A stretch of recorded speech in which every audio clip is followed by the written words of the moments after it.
right, so get this. We're diving deep today into how men and women approach risk differently in business. You sent over this study, Risk-Taking in Business, a comparative study of men and women, and wow, it's eye-opening stuff. I'm already highlighting all over it. Yeah, this study it goes way beyond just saying like men take more risks. It Yeah, really digs into the reasons behind it, like how societal expectations and even just how we're brought up can play a role. it's like it's all connected. Totally. And it brings up emotional intelligence too. Uh, Super fascinating stuff. Okay, so let's jump right in. The study starts by talking about how risk isn't a one-size-fits-all kind of thing. It's not like we all have the same internal risk parameter. Right. It's way more complex than that. And the study uses this interesting example. Imagine two entrepreneurs back in the 19th century, both running successful shipping companies. They hear about a new trade route to the East Indies. Risky, but also potentially super lucrative. High risk, high reward. Exactly. Now, the research suggests that the male entrepreneur back then, influenced by the norms of the time, might be quicker to just go for it, outfit a ship and set sail, driven by competition, wanting to be the first to tap into that new market. But the female entrepreneur, also a savvy businesswoman, might take a different approach. She'd be thinking long game, right? Totally. She'd be considering those long-term implications like the stability of her existing roots, the impact on her employees and their families. So it's not that she's afraid to take risks, it's more like she's looking at the bigger picture. Exactly. And this isn't just anecdotal either. Studies actually back this up, showing that on average, women do tend to analyze those potential downsides and the long-term impacts more thoroughly before taking a leap. Yeah, it makes you wonder, though, if that stereotype of women being more risk-averse could actually hold them back in business. Oh, absolutely. Think about it. If investors or partners perceive a woman as less willing to take risks, they might hesitate to back her ventures, even if she's got a fantastic idea. So it could become a self-fulfilling prophecy in a way. Right. And then on the flip side, men might feel pressured to live up to that daring entrepreneur stereotype, pushing them to take on risks they haven't fully thought through. That makes sense. Now, this next part of the study really caught my attention. It's about emotional intelligence, EI. And get this, research suggests that women on average score higher in EI assessments. This is where things get really interesting.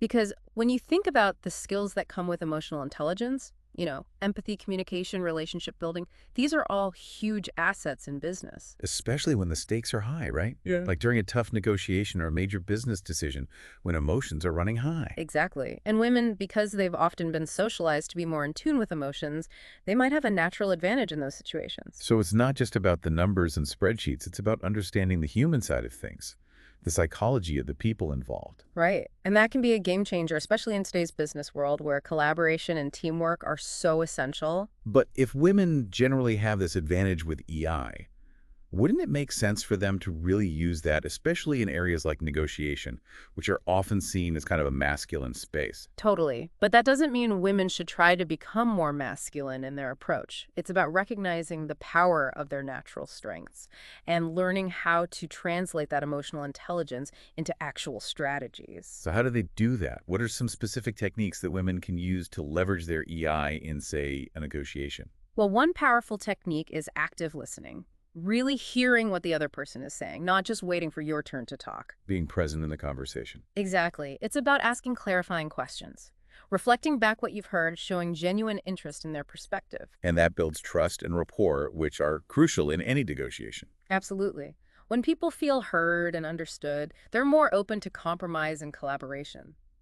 Another technique women can use is framing their arguments in a way that appeals to the other person's emotions. Okay, give me an example. What does that look like in practice? So let's say you're negotiating a contract with a new client.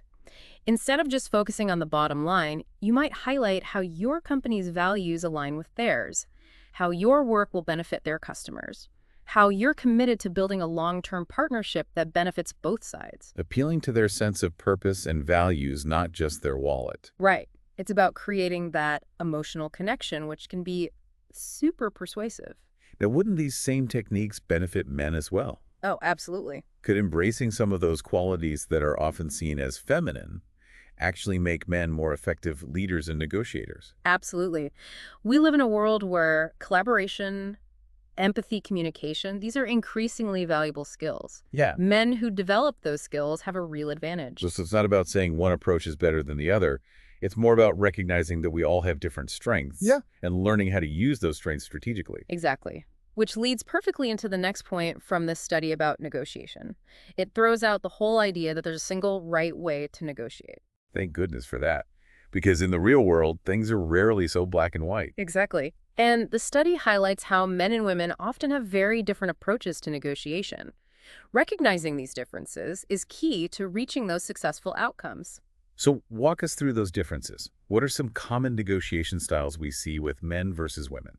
Well, men, because they're often socialized to be assertive and competitive, they might lean toward a more direct assertive style.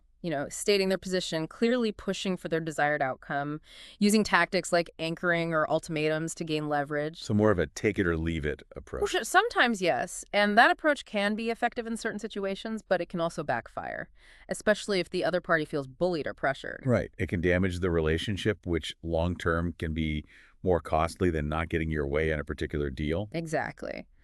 Now, women, because they tend to prioritize relationship building and collaboration, might take a more nuanced approach. So what would that look like in a negotiation? They might focus on building rapport, finding common ground, actively listening to the other party's needs, and seeking solutions that benefit everyone involved. Less likely to use those hardball tactics, more likely to seek compromise. So it's less about winning and more about finding a sustainable solution that works for everybody. Precisely.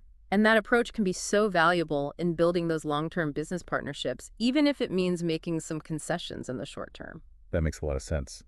The challenge then is recognizing these different approaches exist and adapting your own strategy accordingly. Absolutely. It's about self-awareness. Understanding your own default negotiation style is the first step. Then you can start to think about how to adjust based on who you're negotiating with. So if you're a man who's very direct, you might need to soften your approach when negotiating with a woman who prefers a more collaborative style. And if you're a woman who prioritizes relationships, you might need to be more assertive when dealing with a man who's used to that more competitive environment. Exactly. It's about being flexible, adaptable, recognizing that what works in one situation might not work in another. And wouldn't that lead to smoother negotiations and, as you said, more sustainable business relationships in the long run? Absolutely, something everyone can benefit from. Now, before we move on, I want to address a common misconception. It's not as simple as saying all men negotiate this way and all women negotiate that way. Right, we're all individuals. There's going to be variation within gender groups. Exactly. It's important to avoid sweeping generalizations. These are just trends. And it's crucial to approach each negotiation with an open mind and a willingness to adapt. So it's not about putting people in boxes. It's about recognizing those different approaches and being flexible enough to adjust your own style accordingly. Exactly. It's about meeting people where they are, finding a way to communicate effectively regardless of their gender or their preferred negotiation style. All right, now let's talk about mentorship. Another key theme from the study. The research found that mentorship is incredibly important for both genders and business. But there's always a but. Men and women experience it quite differently. Here's what's interesting. Women often seek mentors who provide not just professional guidance, but also emotional support. It's almost like having a coach and a therapist rolled into one. In a way, yes. Think about it in male-dominated fields. Having someone who understands the unique challenges you face can be invaluable. Someone to help you strategize and offer that encouragement when you're feeling discouraged or overwhelmed. Because it's not just about the technical skills. It's about having that confidence and resilience to succeed in an environment that wasn't always designed for you. Exactly. And men, while they certainly benefit from emotional support, they might lean more towards the strategic advice and the networking opportunities that mentorship can provide. They're looking for guidance on how to climb that career ladder, build their network, become more effective leaders. So it's about getting that insider knowledge, those connections that can open doors and help them advance. Right. And again, both approaches have their merits. But to create truly equitable mentorship, we need programs that consider the unique needs of both genders. So a more nuanced and tailored approach, recognizing that men and women might have different needs and goals when it comes to mentorship. Exactly. Instead of just throwing everyone into the same program and hoping for the best, we need to think about how to create programs that provide the specific kind of support each individual needs to thrive. That makes a lot of sense.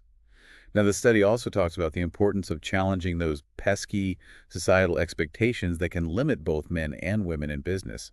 Yeah, those expectations can be so powerful. Even if we're not consciously aware of them, they shape our beliefs about what's possible for us, what roles we're suited for, how we should behave in the workplace.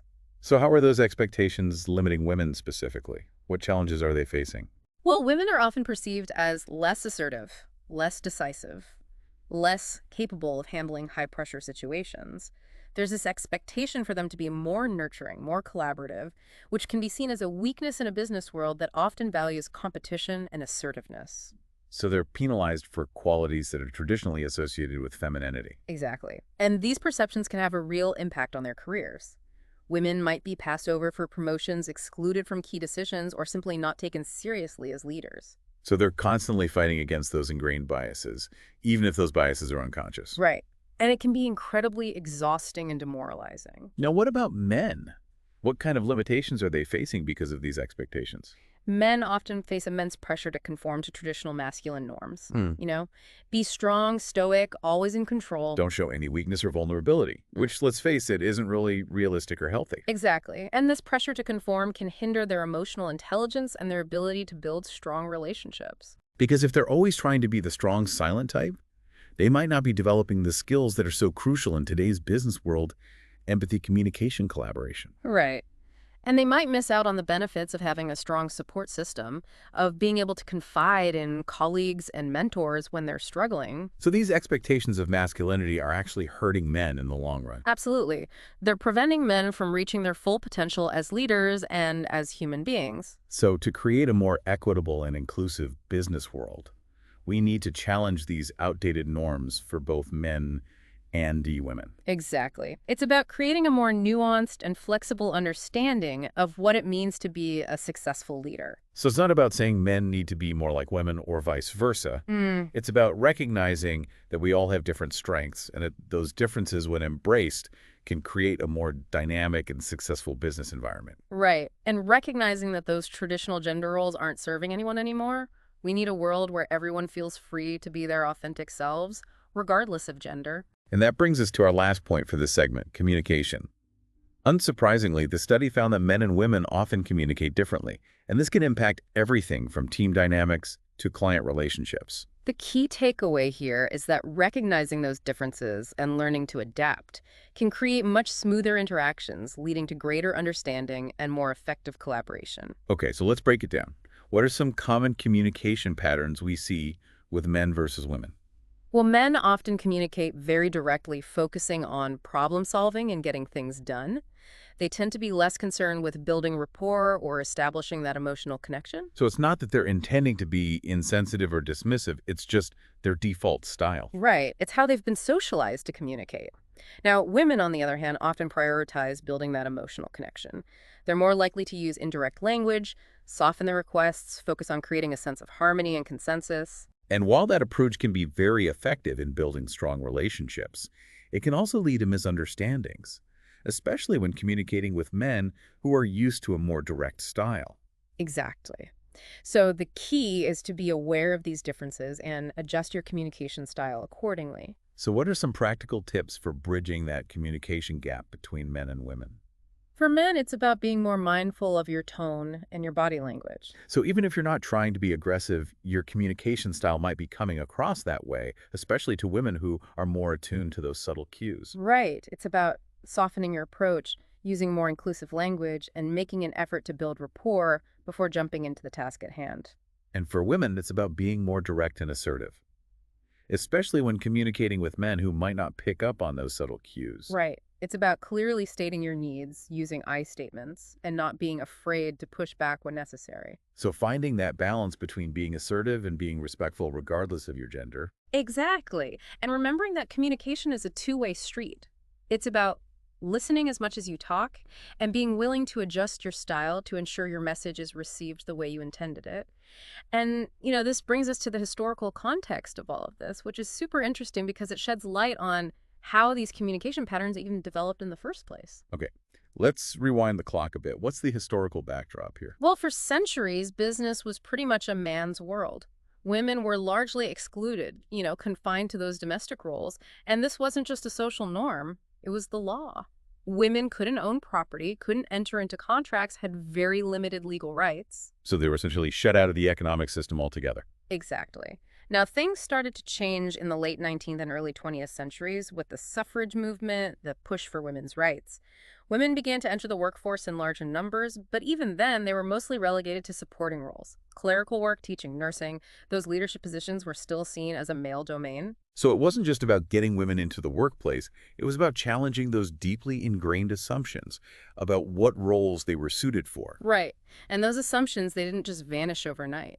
Even with anti-discrimination laws and affirmative action, subtle biases lingered. Think about the language used to describe successful business leaders: assertive, decisive, aggressive. These were qualities traditionally associated with masculinity. So even as the workplace became more diverse, the definition of leadership remained rooted in those male stereotypes. Exactly. And this had a huge impact on how women were perceived in business. Even if they possessed those leadership qualities, they were often penalized for showing them. So it's like a double standard. Men are rewarded for being assertive, while women are criticized for being bossy or aggressive. Precisely. And this double standard, it still exists in subtle ways in today's workplaces. It influences everything from hiring decisions to promotions to salary negotiations. Okay, so given this historical context, what are some of the specific challenges that women entrepreneurs face today? Well, one of the biggest is access to funding. Studies show that women-owned businesses receive a significantly smaller share of venture capital funding compared to male-owned businesses. Why is that? Is it because investors are intentionally discriminating against women? It's probably not that simple. There are likely several factors involved, including unconscious bias. Investors might unconsciously associate leadership potential with masculine traits, making them more likely to invest in male entrepreneurs. So it's not necessarily intentional discrimination. It's those deeply ingrained assumptions about gender roles playing out in these investment decisions. Right. And there's also the issue of networks. Venture capital is very relationship driven, and women often have less access to those informal networks that can lead to funding opportunities. So it's not just about having a great idea. It's also about who you know and who's willing to vouch for you. Exactly. And this is where mentorship can be so important. Having a mentor who's connected to those networks can open doors, provide access to opportunities that might not have been available otherwise. Right. Now, the study also talks about the importance of mindset in entrepreneurial success. What does that mean exactly? It's about the beliefs and attitudes we hold about ourselves and our abilities. People with a growth mindset believe that they can learn and grow, that their abilities aren't fixed, that they can overcome challenges through effort and perseverance. So it's about seeing setbacks as opportunities for learning, not as failures. Exactly. And this mindset is so crucial for entrepreneurs who are constantly facing challenges and setbacks. Now, the study argues that societal expectations can actually impact our mindsets, especially when it comes to gender. How does that work? Well, think about it. If girls are constantly told they're not good at math or science, they might start to believe it. And that belief can become a self-fulfilling prophecy. They might avoid challenging courses, which can limit their career options down the road. So it's like those subtle messages we get from society can actually shape our beliefs about what we're capable of achieving. Right. And the same applies to boys. If they're constantly told to be tough and stoic, they might be less likely to develop their emotional intelligence or to seek help when they need it. So these gender stereotypes can actually limit both men and women in different ways. Exactly. And that's why it's so important to challenge these stereotypes, create a more inclusive and equitable environment where everyone feels empowered to pursue their passions and reach their full potential. Okay, so given all of this, the historical context, the societal pressures, the importance of mindset, what are some practical things business owners and coaches can do to foster a more inclusive and equitable environment? One of the most important things is creating a culture of open communication. This means encouraging employees to speak up about their concerns, share their perspectives, feel comfortable challenging the status quo. So it's about creating that safe space where people can be themselves without fear of judgment. Exactly. And it's about actively listening to your employees, both verbally and nonverbally. So it's not just about talking. It's about truly hearing what they have to say. Right. And being willing to adapt your communication style to make sure everyone feels heard and understood. Now, the study also talks about the importance of unconscious bias training. What exactly is that, and how can it help create a more inclusive workplace? Unconscious bias training is designed to help people become aware of those hidden biases we might hold. Right. We all have biases. It's part of being human. But by becoming aware of them, we can start to challenge them and make more conscious, equitable decisions. So recognizing those biases exist even if we don't want them to, and then taking steps to mitigate their impact. Exactly. And there are techniques people can use to do this. For example, one technique is actively seeking out diverse perspectives. So if you're always surrounded by people who look and think like you're less likely to challenge your own assumptions. Right. It's important to expose yourself to different viewpoints, different cultures, different ways of thinking. Now, the study also emphasizes the importance of having clear, objective criteria for things like hiring, promotions, performance evaluations. Yes, this is so important. When criteria are subjective, it's easier for our biases to sneak in.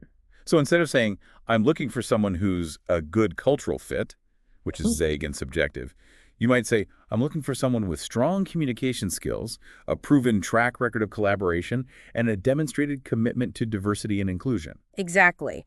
When criteria are clear and objective, it's much harder for our biases to influence our decisions. Okay, that makes sense. Now, this study also talks about the importance of mentorship in promoting diversity and inclusion. Can you talk more about that? Mentorship can be incredibly powerful, especially when you pair someone with a mentor from a different background or with a different perspective. So, for example, a young woman starting her career in a male-dominated field might benefit from having a female mentor who's successfully navigated that path. Exactly. And that mentor can provide not just practical advice, but also emotional support and encouragement, which can be invaluable when facing challenges and setbacks. Now, the study also highlights the importance of sponsorship, which is different from mentorship. Can you explain the difference? A mentor is someone who provides guidance and support, while a sponsor is someone who advocates for you, opens doors, uses their power and influence to help you advance your career. So a sponsor is someone who's not just giving advice, but actually going out there and fighting for you Yeah. to help you get that promotion or that key assignment. Exactly. And this is particularly important for women and people of color who often face systemic barriers to advancement. So it's not just about having someone to talk to. It's about having someone actively working to help you overcome those barriers. Right. And the study emphasizes that sponsorship is crucial for creating a more equitable and inclusive workplace. Okay, that makes a lot of sense.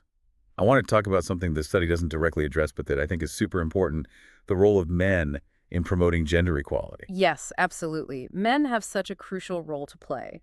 They have the power and influence to challenge those outdated norms and create a more inclusive environment. So it's not just about women fighting for their own rights. It's about men being allies and advocating for change. Exactly.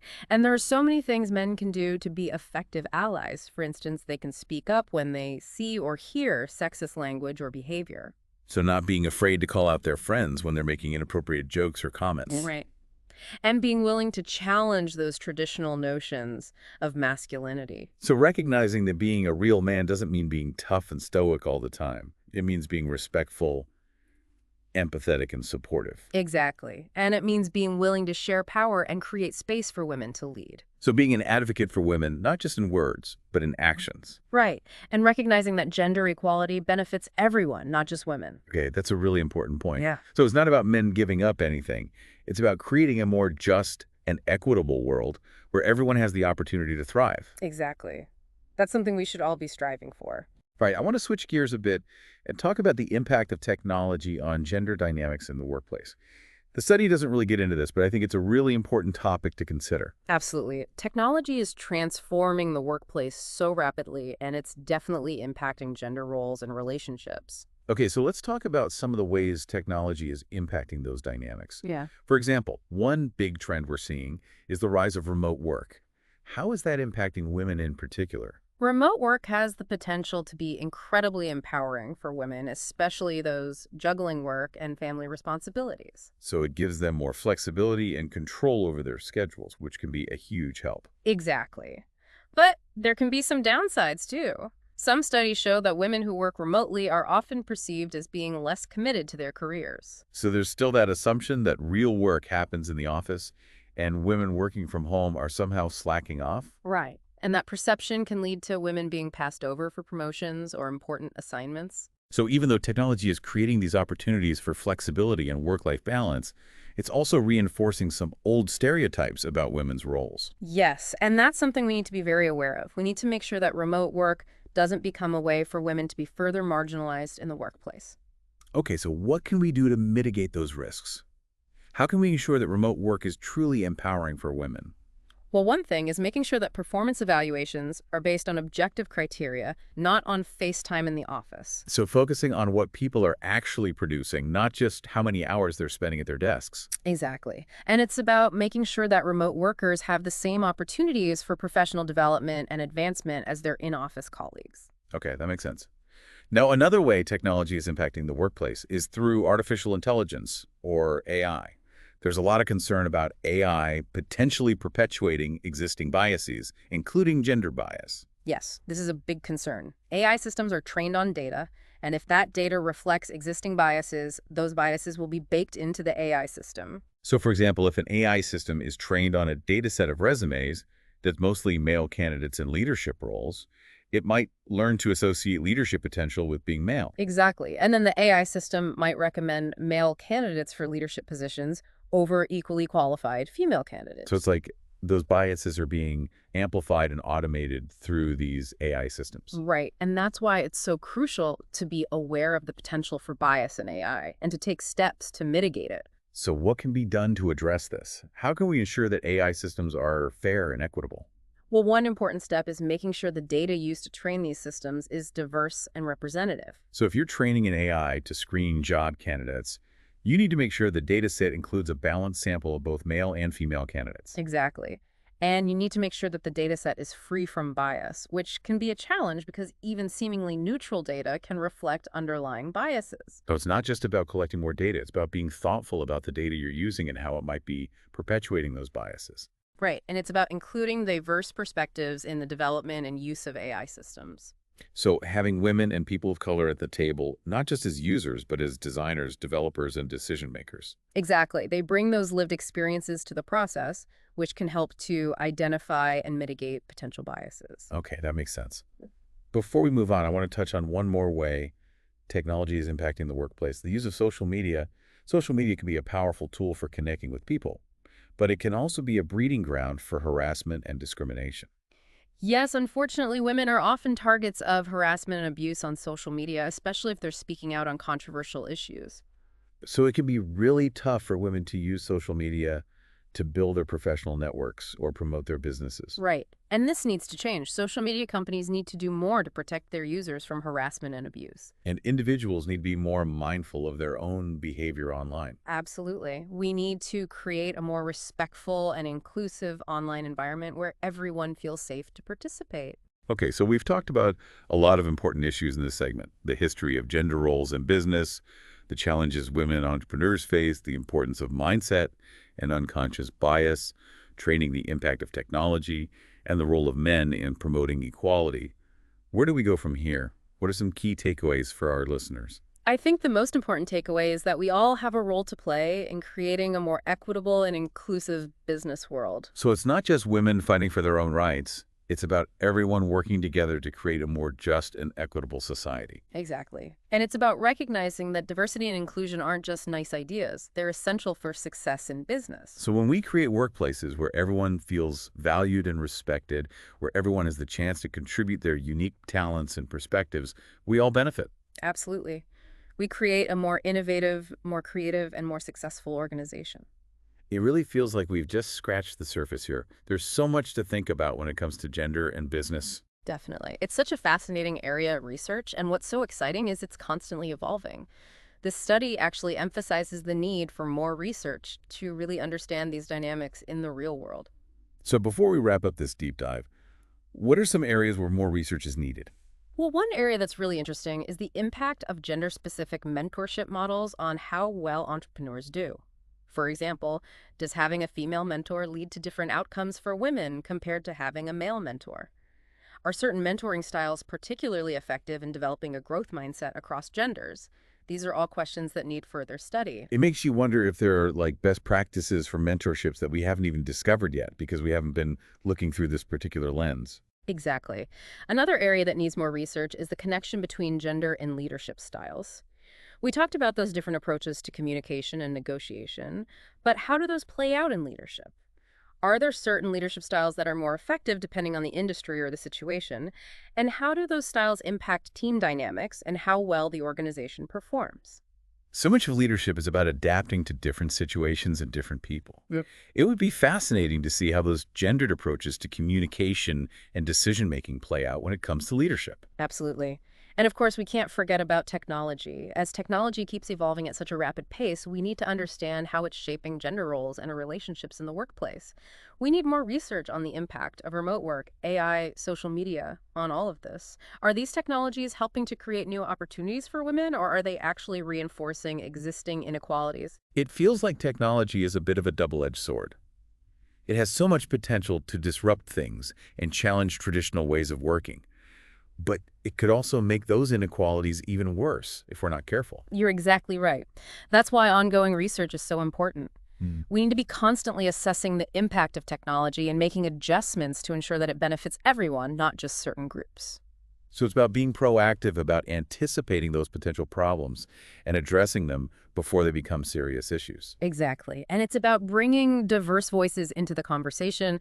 We need to make sure women and people of color are represented in the tech world, not just as users, but as the people designing, developing, and making decisions about these technologies. Because they bring those lived experiences and insights that might be missed if the conversation is dominated by only one perspective. Precisely. So as we wrap up this deep dive, I want to leave our listeners with one final thought.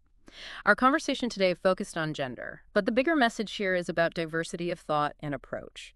It's not just a trendy phrase, it's a real competitive advantage.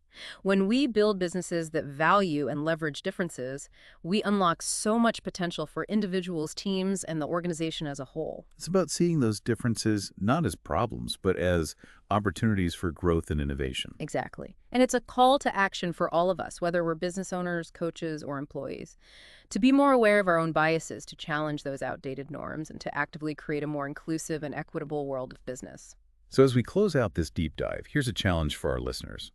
What's one thing you can do this week to promote diversity and inclusion in your workplace? Maybe it's speaking up when you hear a sexist joke. Yeah. Maybe it's mentoring a young woman who's starting her career. Or maybe it's just being more aware of your own biases. Whatever it is, take action, because even small actions can have a big impact when we all work together. Right. I love that small actions consistently applied create big changes over time. That's a great thought to end on.